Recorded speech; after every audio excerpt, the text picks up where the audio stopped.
This is where he died last time. Not the case here. Tenpo gets another. Everybody that's left alive right now does get +1 point.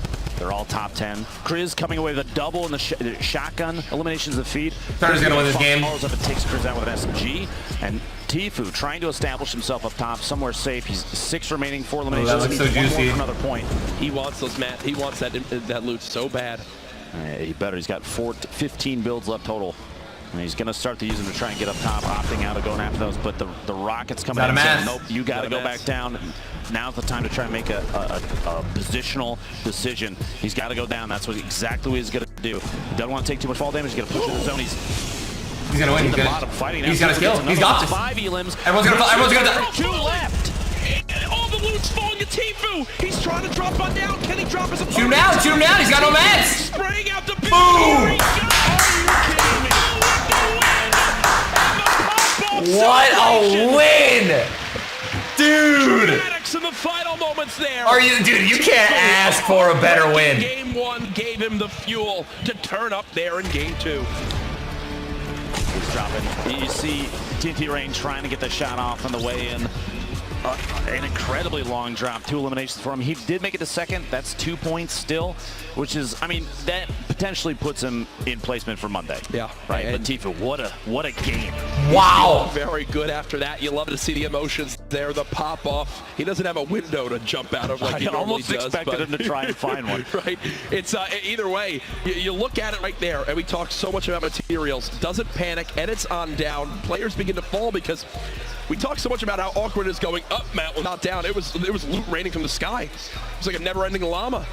Now, I think a player like Tiefu, he spends a lot of time in play. So good. It's a great way to build. You just drop in, smack some llamas, get a ton of materials, and he practices his builds. He practices his edits and the speed at which he can do them. It definitely shows in a situation like that. He had no materials left.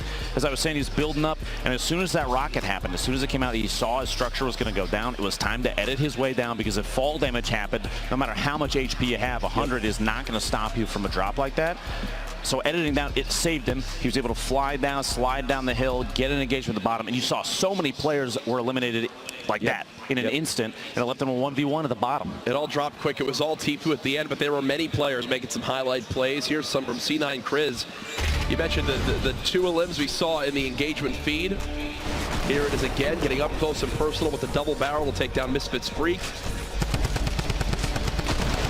Wait, why are there no shockwave grenades? I saw that. That's the trap attempt from Horrify. It wouldn't have It would have left him at 43, which it would have been a tough situation. Yeah. That's not a lot remaining. I love that llama transition, dude. He got the double and then was immediately eliminated afterwards. But that's a lot of eliminations. That's still a point. Plus, as we've seen the last couple days, one point. Dale, I know, man. 6 eliminations. That could be enough to put you into Monday's grand finals. I almost forgot that Nick Merckx was pushing towards 7-11. The man continues to impress me. Every time I'm like, okay, Nick's done, that's his craziest thing he'll do on this game.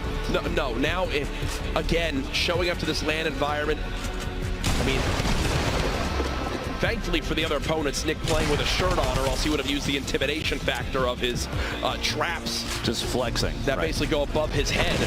As here it is again from Tilted. You're in Nick Merck's domain. I'm surprised people are even landing here. The number of those engagements within Tilted in which Nick can bait players into situations that he already knows his way around with inside this whip, the shotgun shot right there. That double barrel is vicious up close. Yep. And as I was saying, Nick's ability to bait players into a situation where he knows he has the advantage, that staircase push, the elimination side there, he basically waited for the player to come around the corner and said, now you're on my turf, I have the height advantage, and I've got a shotgun. Oh, I thought that was how we got the 6 elim. Followed up shortly after. That was against Sean. Wow. Sean there. Now, Nick 1 away from 7 here. I feel like he's mad at himself for this one. For not swapping. He had the double barrel. He had the double barrel. With how close they were, Misfits Freak would have gone down. Oh yeah, dude. The ending of these games. That's the range. How do they even play out? How do these endings even play out with the new zone? House we currently have live from PAX West.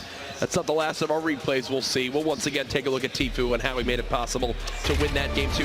I have to give him a shout out here strictly because game 1 he could not have more of a frustrating And 11th with 2 limbs. This is the kill I wanted to see. Cap in that one-on-one. He winds up getting 2 points and basically sends himself slid to right in away. there. Instead of getting frustrated, getting down on himself, he moves into game 2, plays this final scenario absolutely flawlessly. He drops on down, engages the player down low. Oh, that guy wasted the rocket. Materials, turns around, and then shoots down the final player. This is so good. This is so good right here. Now, players like Tiefu, they know how to work their loadout. And he kills him with a shotty too. Way to fire. You saw multiple Does he kill him with a shotgun? Oh, yeah, the fall damage. Action shotgun shot and swapping, unloading with that compact SMG, and just when the shotgun's ready, flips back, hits the shot again. Last shot in the second to last elimination, 76 damage. He just knows the timings. He knows the timing so well that he can put out as much damage as possible and secure those eliminations, even exposed like that in the open. He had no materials left. He had to engage, and he went for it. Tiefu, one of the biggest names in Fortnite. I believe we'll have an interview with him. Actually, it's ready now. Zeke has Tiefu down on the floor after that impressive Game 2 victory. Guys, awesome cast. You guys are amazing as always. I am joined here by the legend himself, Tiefu. How are you feeling, my friend? I'm pumped, man. That was like a perfect game in my opinion, and I'm so excited because like the first game I ended up getting taken out by chat. It was unfortunate that I went all the way through the first game, ended up getting 0 points, but I clutched up. That last game, 6 kills, got the victory route. I'm pretty pumped. Excited to play again. Now, what was prep like leading up to PAX? Preparation, I was prepping like a small space to play, like maybe tighten my setup a little bit, keyboard and mouse. I ordered the Logitech keyboard and mouse to practice because I knew they were going to use them. But other than that, just a lot of solo snipes every day, grinding, off stream. It's good. It's fun. I'm excited, man. Off the stream. So what is it like? You obviously played all Summer Skirmish long, and then you show up here, and like you talked about, you had the first unfortunate game, and then in game 2, you show up and slay out. What was going through your mind, and when did you know that you had that win? I knew I had that win when I cleared out the entire bottom level, and all I could see was just dudes way up in the sky with like maybe 1 or 2 platforms securing them from just falling all the way down. And once I saw them, I was like, oh, it's free. It's free. All I gotta do is shoot them down, and I'm good as long as they don't got bouncers. But I was confident even if they did have bouncers, I would take them out. But pumped though. Pumped, man. Now, what are you gonna say to the millions that love you and the crowd that's live here at PAX? What do you want to tell them? I love you guys, and I miss you guys for sure. There you go. You heard it from the legends. Thank you so much. I cannot wait to see how you slay out. Ladies and gentlemen, we're going to throw it to a break, so we'll be back in just a little bit. Stay tuned. Bring back the music, dude. Oh my god, dude. Turn, man. The llama transition is everything, man.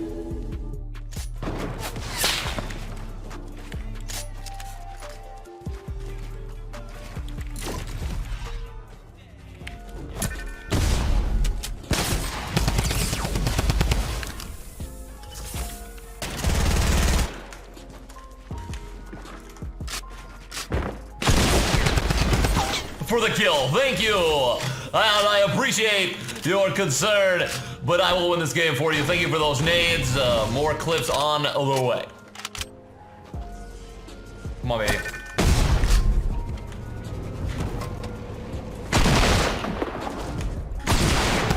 Oh my god! Oh, come on! Are you serious?